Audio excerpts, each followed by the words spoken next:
Here, overtime athletes. For today's video, I want to continue to talk about how to increase your vertical jump, how to develop elite vertical force.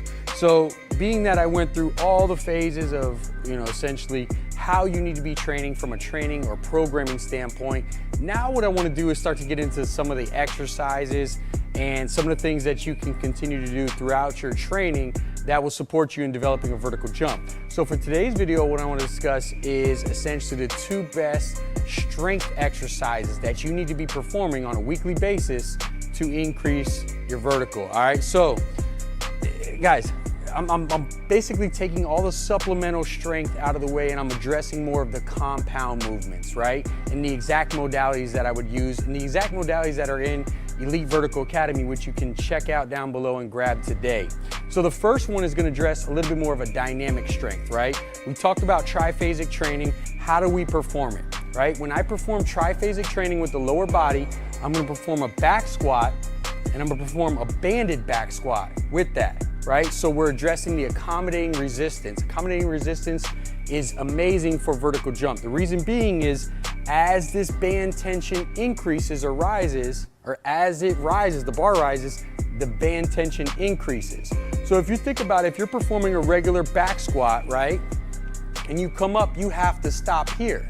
Well, when I have a band on my back or a band on the bar, I'm accelerating through that upper half of the movement, the portion that usually doesn't get it. And if you think about a vertical jump, you're accelerating through the full hip extension.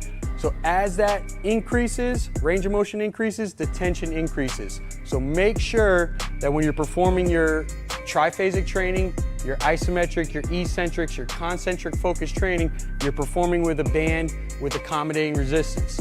The second one, we're more addressing absolute strength. And that's what we're gonna perform with the trap bar deadlift. If you guys have watched the video here, you guys understand that trap bar deadlift is a huge proponent of the programming I do with all of my athletes across the board. The reason why I love this for developing vertical force is simply because the same motion, it mimics the same motion. It's more of that squat mixed with the hinge, right? So you're still hinging forward, but now the athlete's squatting down as opposed to a conventional where they're a little bit more hinge, or opposed to a squat where they're a little bit more torso upright, cross the knees a little bit more. This still engages the glutes properly. You can still screw your feet into the ground and you're pulling off the ground. Not only that, for my younger athletes, it's an easy movement to teach, right? And there's a specific number that I'm looking for to develop in athletes when developing absolute strength, and that's usually 2.2 to 2.6 times their body weight. If I could get an athlete between that range, I know that they have sufficient amount of strength to then transfer over to produce an elite vertical jump, and we might need to focus on power a little bit more. So there you have it, guys. Those are the two modalities that I go back and forth. Now, real quick, just to add into it. Now, as far as variation goes with these two, as I addressed with the accommodating resistance back squat, we do different tempos for isometric, whether it be a pause, a slow eccentric, or a fast concentric during propulsion. And then finally during peak, it's a reactive. So it's fast down, fast up. For variation with trap bar, I start off low handle, right? So the athlete has to go in a deeper range of motion, more total work. Then from there, I'm gonna go to regular handle, really focusing on increasing in progressive overload, increasing the resistance.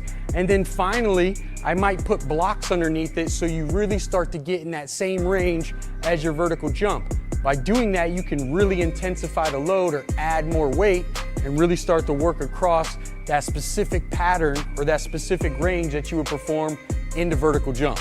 So there it is, guys, free game, just kind of brain dumping on you guys. Hope you guys enjoyed it. Hey, again, if you're interested in Elite Vertical Academy, check out the link down below. I'll holler at you guys next time.